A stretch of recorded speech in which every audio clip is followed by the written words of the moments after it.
एक बौद्ध भिक्षु भोजन बनाने के लिए जंगल से लकड़ियां चुन रहा था कि उसने कुछ अनोखा देखा। उसने एक बिना पैरों की लोमड़ी देखी जो सामने से स्वस्थ दिख रही थी। उसने सोचा कि आखिर इस हालत में यह जिंदा कैसे है।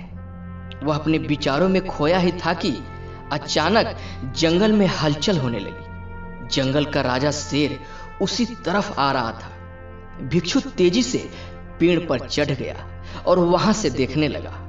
शेर एक हिरण का शिकार किया था और उसे अपने जबड़े में दबाकर लोमड़ी की तरफ बढ़ रहा था।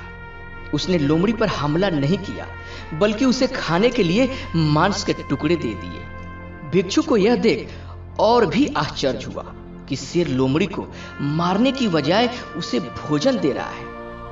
उसे अपनी आंखों पे भरोसा नहीं हो रहा था, इसलिए वह अगले दिन फिर वहीं गया और छिपकर शेर का इंतजार करने लगा।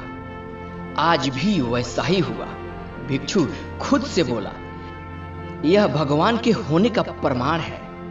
वह जिसे पैदा करते हैं उसकी रोटी का इंतजाम भी खुद कर देते हैं। आज से इस लोमड़ी की तरह मैं भी ऊपर वाले की दया पर ही जीऊंगा। वही मेरा भोजन की व्यवस्था करेंगे। यही सोचकर वह एक वीरान जगह पर जाकर बैठ गया। पहला दिन बीता, कोई नहीं आया। दूसरे दिन कुछ लोग आए पर किसी ने भिक्षु की ओर देखा भी नहीं। धीरे धीरे उसकी ताकत खत्म हो रही थी, वह चल भी नहीं पा रहा था। तभी एक महात्मा वहां से गुजरे और भिक्षु के पास पहुंचे। भिक्षु ने अपनी पूरी कहानी महात्मा को सुनाई और बोला, आप ही बताएं कि भगवान मेरे प्रति इतना निर्दयी कैसे हो गए हैं। किसी को इस हालत में पहुंचाना पाप नहीं है क्या? बिल्कुल है, महात्मा जी ने कहा, लेकिन तुम इतने मूर्ख कैसे हो सकते हो?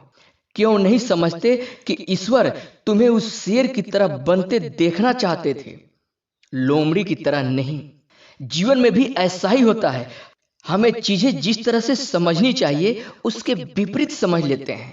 हम सभी के अंदर कुछ न कुछ ऐसी शक्तियां हैं जो हमें महान बना सकती है। जरूरत है तो बस उन्हें पहचानने की और यह ध्यान रखने की कि कहीं हम शेर की जगह लोमड़ी तो नहीं बन रहे हैं। अगर ये वीडियो आपको अच्छी लगी हो तो प्लीज लाइक और सब्सक्राइब जरूर करें। धन्यवाद।